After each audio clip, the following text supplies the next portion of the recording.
Une étape importante dans le conflit à la SNCF, le vote du pacte ferroviaire hier soir au Sénat. La CGT cheminot va continuer la grève, elle l'a dit, on attend la décision de l'UNSA et de la CFDT. Le mouvement d'ailleurs reprend ce soir. Il coûte, d'après la direction, 20 millions d'euros par jour de grève. Et il coûte aussi à l'hôtellerie qui est en train de faire ses comptes entre les réservations en baisse et les annulations. Le manque à gagner est déjà évalué à 100 millions d'euros. Jean-Vincent Molinier, Laurine Velay, Emmanuel Rouillon avec Anne-Sophie Varmont. Il n'y a pas foule sur cette promenade. Découragés par les grèves du ferroviaire et de l'aérien, beaucoup de touristes ont annulé leur séjour.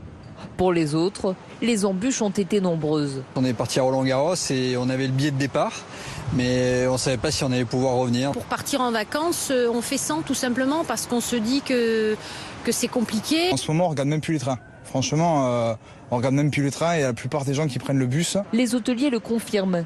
Les vacanciers sont réticents à choisir la France comme destination. Si c'est pour se retrouver dans des manifestations ou autre chose, ils ne viennent pas. Le cabinet spécialisé MKG Consulting évalue le manque à gagner dans le secteur à 100 millions d'euros depuis début avril. La France est une destination magnifique, mais ce n'est pas la seule. Il y a l'Espagne, le Portugal, il y a un vrai environnement concurrentiel en ce qui concerne le tourisme. Et donc c'est sûr que tous ces messages-là ne sont pas des messages favorables. La perte de fréquentation est assez homogène sur l'ensemble du territoire.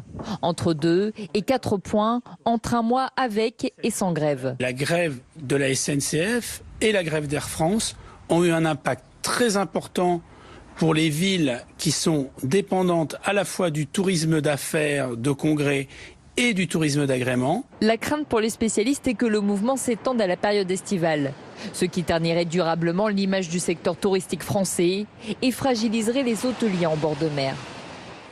L'actualité à l'étranger, les recherches ont été suspendues au Guatemala.